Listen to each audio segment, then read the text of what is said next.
Interview Expert est aujourd'hui du côté de Lone Plage pour retrouver une journée exceptionnelle. Eh bien oui, devant vous, vous avez effectivement ce que représente un pilote professionnel qui s'intéresse particulièrement aux amateurs.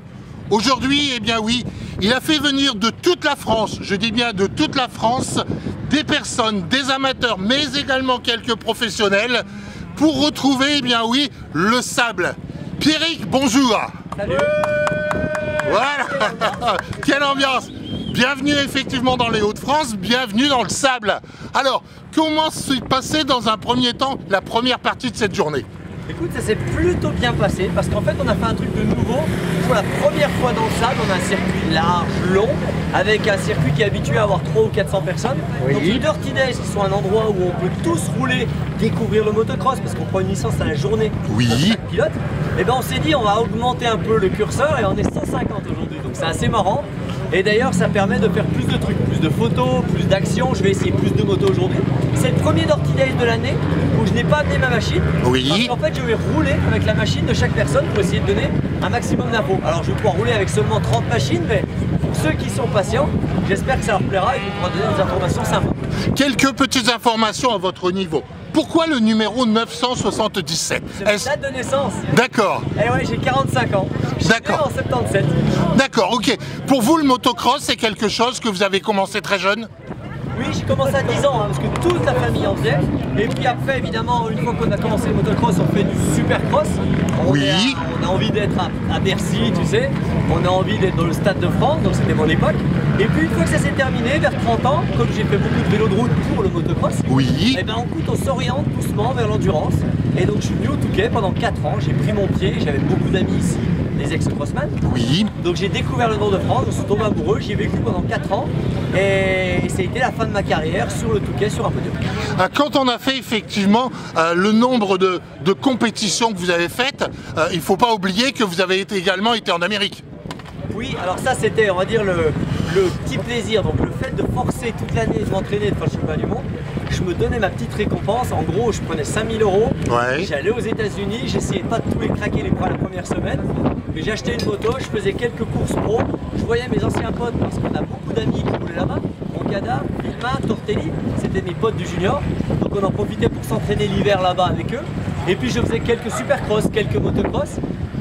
C'est là d'ailleurs où j'ai eu mes plus beaux souvenirs. Je pense pour moi, vous savez, mon plus beau fait d'armes, c'est pas un podium, c'est pas une victoire.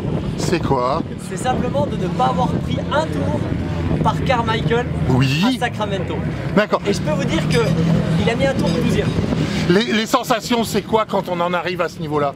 Les US, on va dire, c'est le rêve de tout le monde. Tous les pilotes de sable, de supercross, de motocross, de MXGP pourront vous le dire, il y a un moment où on rêve d'aller aux US. Même Prado, à un moment, ça l'excitait d'aller aux US, il y a passé un hiver d'ailleurs. Et donc du coup, c'était la petite, on va dire, c'était la petite récompense. Et en Oui. vieillissant, on apprécie peut-être plus la bière, plus les Welsh. Et ben l'hiver, moi ma récompense, c'était de venir dans le Nord pour rouler dans le sable, parce que même s'il pleut, ben, on roule, alors que dans le Jura, il neige. Il ne faut pas oublier que pour vous, quelque chose de très important, c'est le Touquet. Une question qui me vient effectivement d'un de vos youtubeurs. Est-ce qu'il serait possible, pourquoi pas, pour un pilote de lui préparer entre guillemets sa moto et de faire un clé en main pour le Touquet? Alors c'est le cas, parce que suite au succès de la vidéo qu'on a fait avec Boiserie l'année dernière, Oui. on a décidé de faire le Touquet mais un peu mieux, c'est-à-dire que moi je vais rouler plus vite, Lucien va rouler plus vite, je vais essayer de rentrer dans les 10, Lucien va essayer de rentrer dans les 100, et on s'est dit quitte à faire tout le travail pour 2, autant le faire pour 3. Donc en fait il y aura une troisième moto tout équipée. Oui. Il y a quelqu'un qui va être tiré au sort dans les abonnés du coaching Enduropad, Ouais. et qui va avoir la moto, le dossard gratuit. On va faire une séance de test, la séance photo, vous savez, les cartes postales, les posters à distribuer. La totale. Mais ça va devenir un pilote officiel pour un jour. Ne pas oublier bien sûr que pour vous, YouTube c'est très important. Vous n'êtes pas loin des 100 000 abonnés. Qu'est-ce que vous allez faire pour les 100 000 abonnés? Bah déjà, on a l'impression qu'on n'y arrivera jamais. Pourquoi? Parce qu'on est arrivé à 90 000 finalement il y a déjà 2 mois. Et là on stagne et on s'aperçoit qu'il faut savoir qu'il y a 10 000, 15 000 pilotes, un peu comme toi, tu sais, qui font des courses. Donc le fait d'avoir 90 000, je sais même pas qui on a touché. On a touché des gens qui rêvaient d'en faire. On a touché des gens qui venaient de la bike life. Un truc qui n'a absolument rien à voir. D'ailleurs, le dernier coup à Magesque, Oui. il y a des mecs de la bike life qui ont acheté une roue arrière, mis un pneu sable et qui sont venus rouler avec nous. Donc des trucs improbables qui n'arriveraient jamais en motocross. On a des enduristes qui nous regardent beaucoup et des gens qui font de l'aventure. Donc on a réussi à réunir 90 000 amoureux de l'off-road, mais on a quand même un doute qu'on arrivera à beaucoup plus. Ou alors il faudrait faire de la voiture, du buggy, et je suis pas sûr qu'on ait ni le temps ni l'envie avec Raphaël. En tout cas, si on arrive à 100 000, Ça sera quoi? je suis pas sûr qu'on puisse faire mieux. Regardez, on offre une moto, une pit bike, une place pour le Touquet. On a traversé toute la France. Je pense que le taquet au-delà, c'est le burn-out et vous ne verrez plus. Bon, il ne faut pas oublier que pour vous, Pierrick, le plus important, c'est les amateurs. Qu'est-ce qui vous donne effectivement cette envie d'amener des amateurs, que ce soit sur de la terre, que ce soit sur le sable, et amener effectivement, pourquoi pas quelqu'un qui est sur la route, l'amener sur une motocross? Alors pour plein de raisons. La première, c'est que j'ai passé ma vie avec des pros. Et donc déjà, j'ai eu mon compte. J'ai envie de dire... D'accord. Moi, C'est pas la même mentalité? c'est excellent. Mais il y a un moment, quand tu fais 15 années, 15-20 années la même chose, le changement fait du bien. Ensuite, mon meilleur ami Raphaël, est amateur. Donc il y a un moment, si j'ai aidé des pros par le passé, Oui. si je me suis fait aider en étant pro, il y a un moment, peut-être que lui, il mérite aussi, avec toutes les vidéos qu'il a fait sur moi dans ma carrière, qui m'a aidé à décrocher des contrats, le moindre mal que je peux faire, c'est de l'aider lui. Et en l'occurrence, c'est pas des pros qui regardent notre chaîne. À chaque fois qu'on en croise un, le pro, il nous dit « Ah bon, vous faites des mix tests ?» Donc vous voyez, Ouais. la chaîne, elle est pour les amateurs. Et honnêtement, à chaque fois que je reçois des messages en disant j'ai racheté une moto, j'ai rattaqué le cross, finalement toute la famille en fait maintenant, bah, c'est mieux que de faire 3e ou 4e, non? Oui. Mais bon, Pierrick, pour vous, le plus important, effectivement, c'est d'amener des pilotes, que ce soit sur du sable, que ce soit sur de la terre, sur les 4 coins de France. Pourquoi cette envie, effectivement? Vous pourriez rester tranquillement chez vous, en train, effectivement, de continuer sur vos motos, plutôt que d'amener, effectivement, des amateurs dans les 4 coins de France. Alors ça, c'est Boiserie qui nous a donné le conseil. Il y en a beaucoup qui le détestent, mais il nous a dit, les mecs, vous avez du succès sur cette chaîne, vous avez fait une petite boutique, des Dirty Days qui marchent, mais en l'occurrence, vous devez tout aux autres, rien à vous. Et il nous a dit, vous prenez votre bâton de pèlerin, Oui. et vous allez dans toute la France, vous allez en Belgique, en Suisse, vous allez le plus loin possible, parce que les gens ont envie de vous rencontrer, et c'est grâce à eux. Donc vous bougez, et c'est vrai que lui, il est tout le temps dans son camion, il montre un bel exemple. Et s'il y a des personnes qui l'aiment pas trop, pour nous, c'est un exemple sur un paquet de trucs.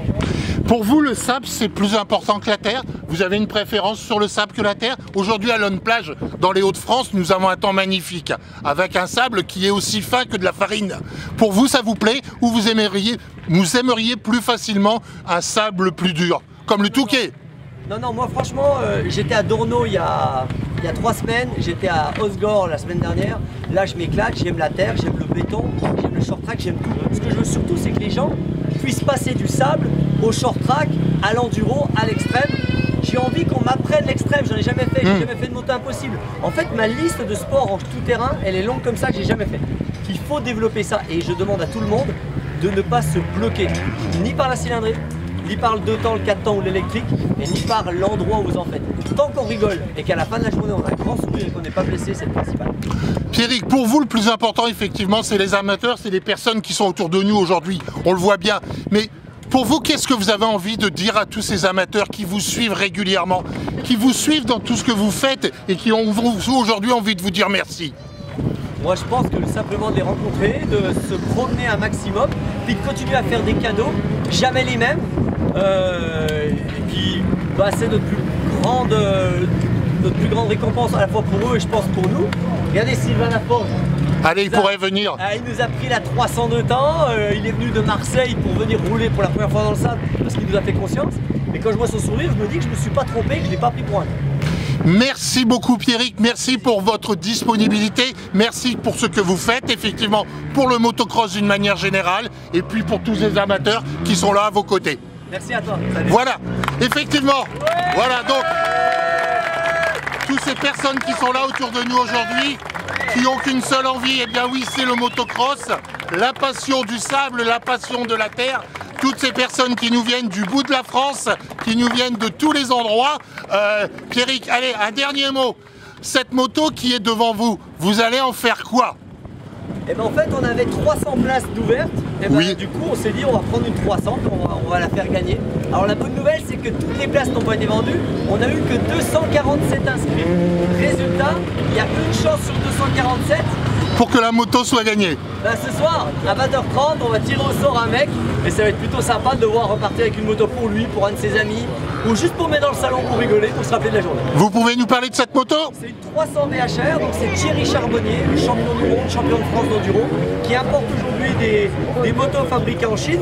Oui. Et dont il fait absolument de A à Z, c'est-à-dire qu'il demande ce T de fourche rigide, ce moteur économique et doux, ces plastiques de CRF parce que ça lui plaisait. Donc il fait sa petite moto à la carte, elle coûte que 5000 € et c'est la moto, on va dire... La moto de demain? Non, pas du tout, c'est plutôt la moto, vous savez, de l'enduriste qui a une belle moto chez lui, mais qui n'a pas de moto de cross. Oui, d'accord. Ou la personne qui veut commencer le cross et qui a peur de prendre une moto d'occasion, il sait qu'il prend une moto neuve avec un SAV. J'ai envie de dire que c'est la Dacia Ouais. du motocross. D'accord. Vous voyez ce que je veux dire? Tout à C'est fait. pas une Porsche. La Porsche, on la connaît tous, ça c'est la Barcia Replica gaz-gaz à 12 000 €. Tout à fait. Et ben là, c'est une moto qui vous emmènera faire des kilomètres. Merci Pierrick. Et puis donc 2 jours effectivement, encore aujourd'hui samedi et également demain pour effectivement pour tous ces amateurs et professionnels.